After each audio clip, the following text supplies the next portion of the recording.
जय हिंद दोस्तों। हम आपके सामने फिर से हाजिर हैं। बहुत दिन से कोई अपडेट हम नहीं दे पाए थे आप लोगों को, तो हमने कहा इस बार आपको एक अपडेट दे दें, है ना, जो कि बहुत ज़्यादा इम्पोर्टेंट है। तो वो जो अपडेट है वो है डीसीएस या लोकल यूथ या हमारे जो सर्वेयर भाई हैं उनकी पेमेंट के संबंध में। ठीक है, इनकी पेमेंट के संबंध में। तो हम पहले आपको दोनों प्रोसीजर बता दें, जो दोनों प्रोसीजर आपके लिए लागू हुई थी और जो दोनों उसमें अभी आगे क्या प्रोसीजर वो भी बता देते हैं। सिंपल सी बात थी, पहले जो बताया गया था वो ये था कि आप लोगों को अपना आधार का ई-केवाईसी करना है ना, आधार अपडेट करा लेना है। दूसरा, इसमें डीबीटी को एनेबल कराना है। डीबीटी एनेबल का मतलब है जिस बैंक में आपको आधार आपका लिंक है उसमें जाकर अपने डीबीटी को एनेबल कराना। यानी आपके एक से ज्यादा यदि खाते हैं, जिस खाते में आप इसको एनेबल कराएंगे वो आधार बेस्ड पेमेंट आना था। तो दिसंबर से जनवरी के बीच में शासन द्वारा, ठीक है, शासन द्वारा डीबीटी का प्रयास किया गया आप लोगों के खाते में, लेकिन वो बार बार तकनीकी रूप से कोई समस्या आने के कारण पैसा जा रहा था लेकिन वापस रिफ्लेक्ट नहीं हो रहा था, वापस रिजेक्ट हो जा रहा था। क्या हो रहा था? रिजेक्ट। इस कारण से आप लोगों का पैसा डीबीटी के माध्यम से नहीं दिया गया जो देना था पहले। डीबीटी यानी डायरेक्ट बेनिफिट ट्रांसफर, यानी आधार के माध्यम से आपका पेमेंट होना था, लेकिन नहीं हो पाया। क्यों नहीं हो पाया? क्योंकि डीबीटी के कारण कुछ तकनीकी रूप से दिक्कत आ रही थी, क्योंकि जो संख्या थी आप लोगों की और जो पैसा था उसमें कोई समस्या होने के कारण ये डीबीटी नहीं हो पाया। दूसरी जो चीज थी, जो दूसरी एक और बाद में जो चीज आई वो इसलिए आई क्योंकि फिर ये फेल हुआ। अब उससे पहले एक चीज और जो हम चर्चा कर ले वो ये थी कि आपका जो डीबीटी है, डीबीटी के लिए जरूरी क्या था? आपका सत्यापन, आपकी प्रोफाइल का सत्यापन। ठीक है, भुगतान हेतु आपकी प्रोफाइल सत्यापन होनी थी, जो कि तहसीलदार की आईडी से होनी थी। ठीक है, पहले 100 खसरे दिखा रहा था तो 800 रुपए या जो भी फसल के हिसाब से पैसे आपको दिखा रहा था। 100 खसरे में मान लो 60 में फसल थी तो 8 छिंग 48 के हिसाब से 4800 रुपए दिखा रहा था। ठीक है, 4080 रुपए दिखा रहा था मान लेते हैं। और फिर बाद में क्रॉप डेटा, ये क्रॉप डेटा था। इसके बाद में एक और डेटा आया कुछ दिनों बाद, no crop data. No crop data यानी आपने 12 नंबर कॉलम में कोई प्रविष्टि की होगी या खसरे में कोई अन्य प्रविष्टि की होगी तो उसका पैसा आपको अलग से मिल रहा था। तो मान लीजिए 60 में से 15 खसरे और थे तो, है ना, तो 120 रुपए और, यानी कि ये टोटल आपका 600 रुपए हो गया था। ठीक है, इस तरीके से ये आपका बढ़ गया था। अब जो ये वेरिफिकेशन हो गया था केवल उनके में डीबीटी होनी थी, लेकिन इसमें भी ये समस्या आ रही थी कि जब तक सबकी प्रोफाइल सत्यापित नहीं होगी तो आपका डीबीटी नहीं हो सकता। या डीबीटी कर रहे थे तो कुछ लोगों की प्रोफाइल सत्यापित थी, कुछ की नहीं थी, कुछ की क्रॉप डेटा सत्यापित था, कुछ का नहीं था, कुछ का नो क्रॉप डेटा सत्यापित नहीं था। तो इस कारण से यहाँ पर दिक्कत आ रही थी और ये पैसा बार बार रिजेक्ट हो रहा था या ये पैसा बार बार रिफ्लेक्ट नहीं हो रहा था। ठीक है, तो शासन ने इस फेलियर को ओवरकम करने के लिए या इस समस्या को ओवरकम करने के लिए, निजात के लिए, शासन ने जिससे सभी शासकीय कर्मचारियों की वेतन आती है वो आप लोगों के लिए इजाद की। कौन सी? एसएनए स्पर्श के माध्यम से आईएफएमएस में, है ना, आईएफएमआईएस, ठीक है, फाइनेंस मैनेजमेंट इंटीग्रेटेड सिस्टम जो है, इसके माध्यम से ऐसे कर लेते हैं तो आपको दिखेगा। थोड़ा सा आपको जानकारी होनी चाहिए, फिर मैं आपको बता देता हूं कि अगर पेमेंट का क्या इशू है। इस पे शासन ने क्या कहा? वेंडर बनाए। वेंडर यानी कि लोकल यूथ की आईडी क्रिएट करें, जिसमें लोकल यूथ का नाम, मोबाइल नंबर, ठीक है, बैंक अकाउंट नंबर और ईमेल भरें। ठीक है, ये भरने के लिए शासन ने कहा। इसके बाद इसको यहां पर जाकर करना था। इसकी प्रोसेस हम एक बार रिवाइज कर देते हैं, वैसे हमने इसका भी शॉर्ट वीडियो बनाया था डिटेल्ड। ठीक है, अब इसमें समझिए कि इसके पहले शासन ने क्या कहा?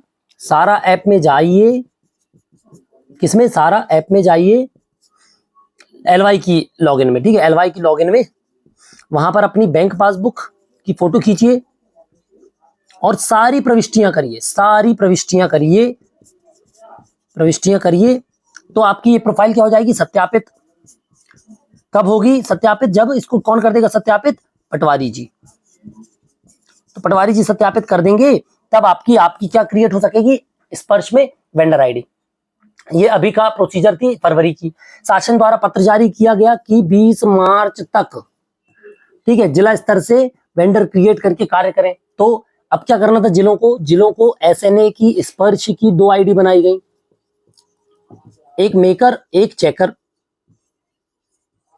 मेकर में ये आइडिया बनाई गई, लोकल यूथ की सारी आइडिया बनाई गई जिनका पटवारी जी द्वारा डाटा सत्यापित कर दिया गया था। इसमें ये दिक्कत नहीं थी कि सभी का सत्यापित होगा तो पेमेंट आएगी। इसमें दिक्कत ये था, इसमें फायदा ये था कि जिसका सत्यापित हो गया उसकी आईडी बना दीजिए, उसके में मेकर चेकर से आ जाएगा। इनने लोकल यूथ की आईडी बनाई, चेकर द्वारा चेक किया गया, चेक करने के बाद डीडीओ या ट्रेजरी के माध्यम से IFMIS में नोट शीट और ऑर्डर के माध्यम से बिल लगाए गए। ठीक है, और ऑर्डर के माध्यम से क्या लगाए गए? बिल। ठीक है, अब ये बिल लगाकर कहां चले गए? भोपाल।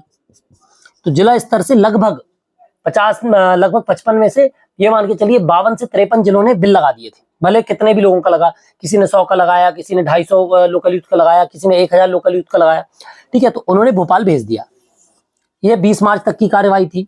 अब ये तो आप समझ गए बेसिक सी बात है। अब आप समझिए सिंपल सा फंडा ट्रेजरी का। ये सभी लोगों को पता होना चाहिए, और जो आपके आसपास के लोग जुड़े होंगे ट्रेजरी से या जो लोग सरकारी कर्मचारी होंगे उनको पता होगा।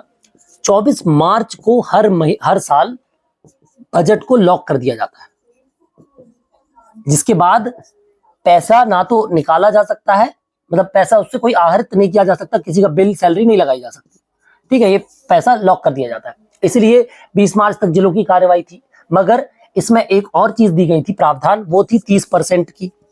यानी कि जो टोटल बजट था, टोटल बजट शासन का जो टोटल बजट था उस समय रखा गया था। देखिए क्या होता है, साल के आखिरी में जो भी सरकार के पास पैसा बचा था वो 30% का लगभग पैसा बचा था शासन के पास। तो शासन ने 30% लोगों के लिए LY की पेमेंट के लिए आगे बढ़ा दिया।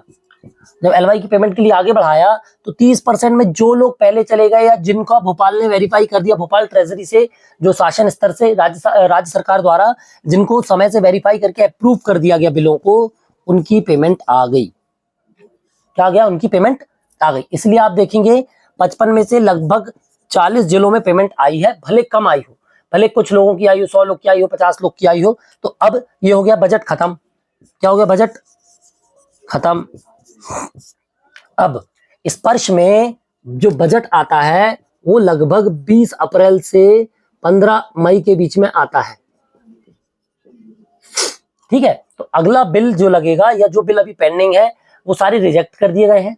दोबारा शासन द्वारा नया पत्र आएगा, नया सर्कुलर आएगा, नए निर्देश आएंगे, और आप लोगों की इस बार जो बचे हुए शेष 70% लोग हैं उनको बिल लगाकर दोबारा पेमेंट होगी। ठीक है, तो जिनका पेमेंट हो गया है उनका नाम हटकर जिनका पेमेंट नहीं हुआ है उन सबको पेमेंट आएगा। पहली चीज।